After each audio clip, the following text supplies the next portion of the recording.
Hello, my friends. Today, we're talking about Canada, a nation often celebrated for its prosperity and quality of life.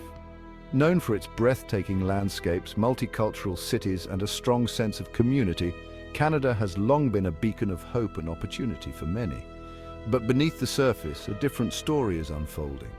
A story that is not often told in the glowing reviews and travel brochures. Canada finds itself grappling with a complex financial crisis, one deeply intertwined with a collapsing housing market. The once booming real estate sector is now a source of anxiety and uncertainty for many. This isn't just about numbers on a spreadsheet, it's about real people. Hard-working Canadians struggling to keep their heads above water. The impact is felt in every corner of the country, from bustling cities to quiet rural towns. Families are being priced out of their homes, dreams are being put on hold, and the very fabric of Canadian society is being tested. The dream of home ownership is slipping away for many, replaced by the harsh reality of financial instability. This is a story about economic hardship, about government policies, and most importantly, about the resilience of the human spirit. It's about how communities come together in times of crisis and how individuals find strength in the face of adversity. It's a story that needs to be told. A story that demands our attention and our action. So let's take a closer look at what's happening in Canada and explore the challenges and opportunities that lie ahead. Together we can understand the depth of the crisis and work towards a brighter future for all Canadians. To understand the depth of this crisis, we need to delve into the numbers and analyze the data meticulously. We need to look at the numbers, the raw data that tells the story of our current economic situation. Canada's economic engine, once a model of stability and growth, is now sputtering and showing signs of distress. GDP growth, a key indicator of economic health, has slowed considerably, reflecting the broader economic challenges we face. Inflation, that invisible thief in the night, is eating away at the purchasing power of Canadians, making everyday life more expensive. The cost of everyday goods, from groceries to gasoline, has skyrocketed, putting immense pressure on household budgets and making it harder to make ends meet. And then there are interest rates, another critical factor in this economic equation. In an attempt to tame inflation, the Bank of Canada has been raising interest rates, making it more expensive to borrow money for both individuals and businesses. While this might cool down the economy, it also makes life harder for everyday Canadians, especially those with mortgages and loans, who now face higher monthly payments. These economic headwinds are creating a perfect storm, one that is pushing Canada towards the brink of a full-blown financial crisis with far-reaching consequences for everyone. Now, let's talk about how these economic forces are playing out in the lives of everyday Canadians. Imagine a young couple, newly married, dreaming of buying their first home. They've been working hard, saving every penny, but the goalposts keep moving. The rising cost of living means their savings are evaporating faster than they can replenish them. The dream of home ownership, once so close, now seems impossibly out of reach. This story is repeated across Canada, from bustling cities to quiet suburbs. Families are being forced to make difficult choices, cutting back on essentials, taking on extra jobs just to make ends meet. The middle class, the backbone of the Canadian economy, is being hollowed out. The economic pressures are pushing many Canadians to their breaking point. At the heart of Canada's financial woes lies a housing crisis of unprecedented proportions. For years, Canada's housing market has been on an unsustainable trajectory, fueled by low interest rates, speculative investing, and a chronic shortage of affordable housing. Home prices have soared to astronomical heights, far outpacing wage growth. In major cities like Toronto and Vancouver, owning a home has become an unattainable dream for many. But it's not just home ownership that's affected. Rental costs have also skyrocketed, putting immense pressure on renters, many of whom are struggling to keep a roof over their heads.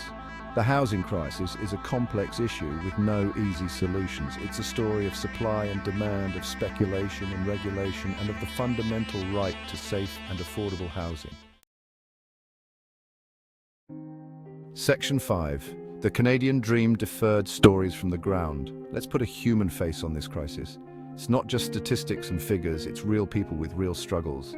Meet Sarah, a single mother working 2 jobs to support her 2 children. She juggles her responsibilities tirelessly, day in and day out. She's been living in the same cramped, overpriced apartment for years, hoping to one day save enough for a down payment on a house.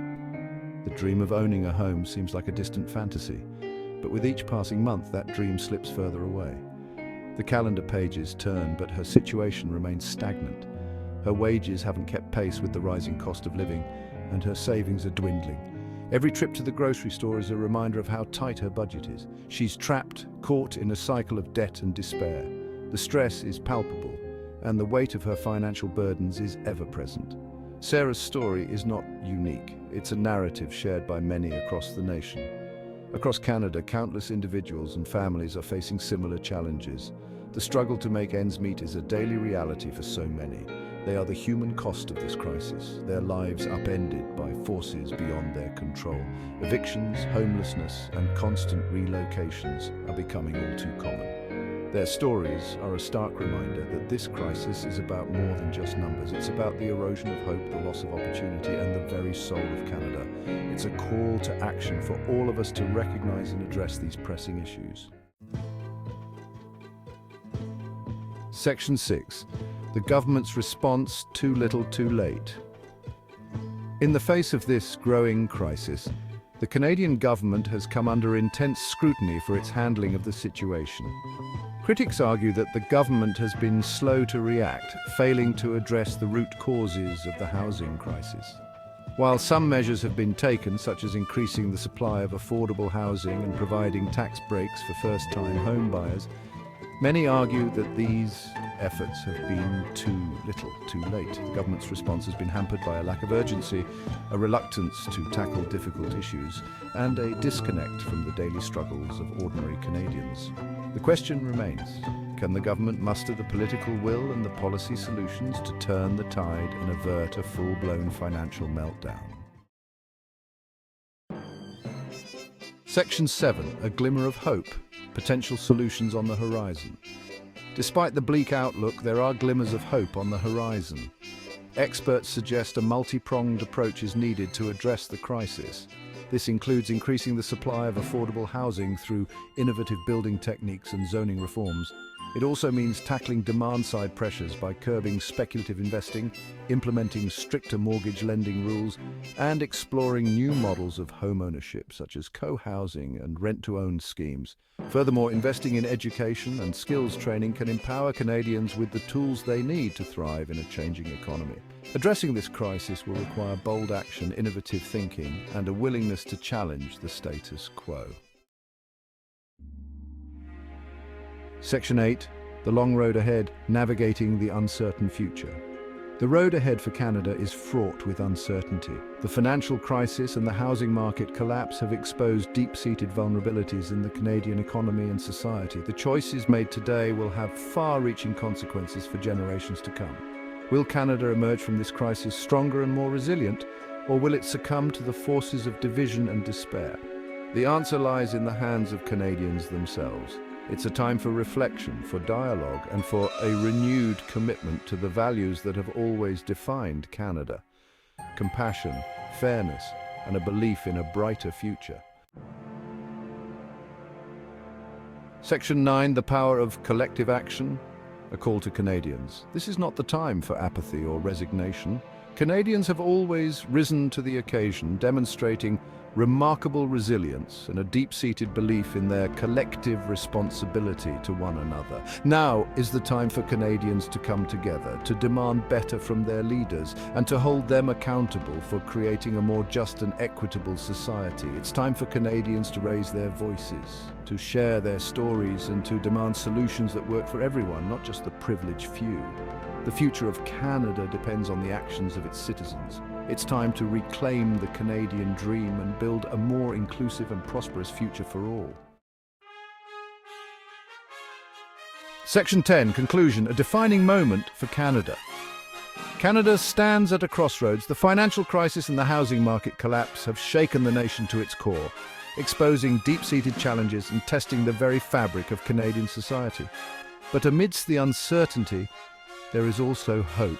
Hope that Canadians will rise to the occasion, that they will demand better from their leaders, and that they will work together to build a more just and equitable future for all. The path ahead will be challenging, but the Canadian spirit is strong. By embracing compassion, innovation, and a steadfast belief in the promise of a brighter tomorrow, Canada can overcome this crisis and emerge stronger than ever before. The time for action is now. The future of Canada depends on it.